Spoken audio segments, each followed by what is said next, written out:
আসসালামু আলাইকুম এভরিওয়ান, কি অবস্থা সবার? আশা করি সবাই ভালো আছেন। আজকে অনেকদিন পর একটা ভিডিও এডিট করতে বসলাম, ভয়েস ওভার দিতে বসলাম।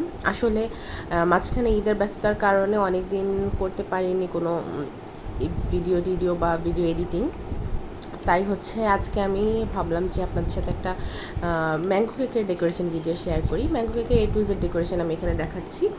আমি এখানে একদম ম্যাঙ্গো কেকটাকে স্লাইস করা থেকে শুরু করে এটার ভিতরে আমরা কী কী ইউজ করি সব কিছু আপনাদের সাথে শেয়ার করব। তো আপনারা দেখতেই পাচ্ছেন আমি প্রথমে একটা স্লাইস নিয়ে নিয়েছি ম্যাঙ্গো ফ্লেভার্ড কেকের। আমি ম্যাঙ্গো ফ্লেভার্ড কেকটাকে 3টা স্লাইস করে নিয়েছি। বলে রাখা ভালো, এটা ছিল mini cake, mango mini cake. আমি প্রথম স্লাইসটা দিয়ে এরপর সুগার সিরাপ ব্রাশ করে এরপরে একটু হালকা ম্যাঙ্গো ফ্লেভার্ড একটা ক্রিম ইউজ করেছি। এর উপরে আমি ম্যাঙ্গো পাই ফিলিং দিয়েছি, যেটা হচ্ছে সম্পূর্ণ নিজের হাতে আমি বাসায় তৈরি করেছি। এটা আমি কেনাটা ইউজ করতে চাই না, কারণ এই কেনাটা আসলে বেশি ফ্লেভার মানে আর্টিফিশিয়াল ফ্লেভারটা ইউজ করা হয়। আর যেটা আমি বাসায় তৈরি করেছি এখানে কোনো এক্সট্রা ফ্লেভার নেই, এটা একদম জেনুইন পাকা আম দিয়ে তৈরি। এটার টেস্ট একদম পাকা আমের, যে আপনারা পাকা আম মুখে দিলে যে টেস্টটা পান এটার থেকে আপনারা সেম টেস্টটা পাবেন। আমি এই জিনিসটা শুধুমাত্র আমের সিজনেই করে থাকি, কারণ দেখা যায় যে অন্য সিজনে এই আমের যে ফ্রেশ ফিলিংটা সেটা আসলে দেওয়া পসিবল হয় না। তাই এই সময়টা হচ্ছে আমের কেকের জন্য সবথেকে বেস্ট সময়।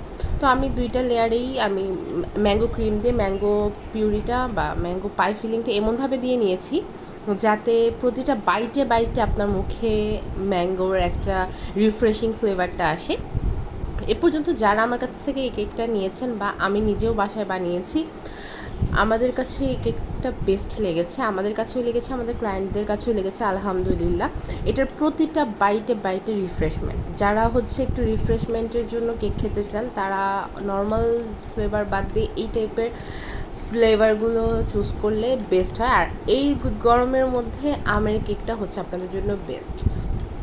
তো যাই হোক, এই কেকটাতে আমি পুরোটাকে হোয়াইট কালার ক্রিম দিয়ে কভার করে নিয়েছি, কারণ আমার যে ক্লায়েন্ট ডিমান্ড ছিল সেখানে বাইরে কোনো ম্যাঙ্গো ডেকোরেশন হবে না, এখানে তার দেওয়া একটা কেকের ডেকোরেশন হবে।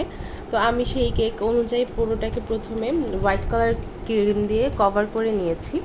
এরপর সেটার উপরে আমি ডার্ক চকলেট গানাশ দিয়ে এরকম একটা ডিজাইন করে নিয়েছি, যেটা আমার রেফারেন্স পিকচারে ছিল।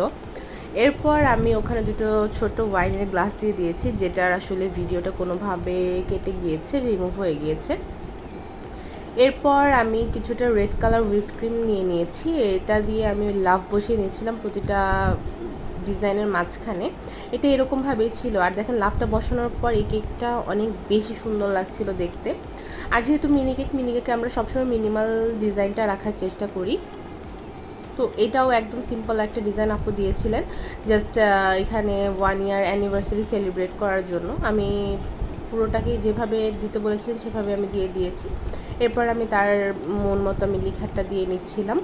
আর ভিতরে যে ফ্লেভারই হোক আপনারা যে কোনো ডিজাইন চুজ করতে পারেন। অনেকে মনে করেন যে ফ্লেভার ওয়াইজ ডিজাইন চুজ করতে হবে, এরকম কোনো ম্যান্ডেটরি কিছু না। আপনি ভিতরে যে কোনো ফ্লেভার রাখতে পারেন, আর বাইরে আপনি আপনার ইচ্ছা মতো যে কোনো ডেকোরেশন করতে পারেন। আপনি খেতে আপনার ওই ফ্লেভারটাই পাবেন, শুধু বাইরের ডেকোরেশনটা আপনার মন মতো হবে। অনেকে ভাবেন যে হয়তো বা আমি এই ডিজাইন দিব, এই ফ্লেভারে হবে কি না, এটা আসলে কোনো ম্যান্ডেটরি বিষয় না।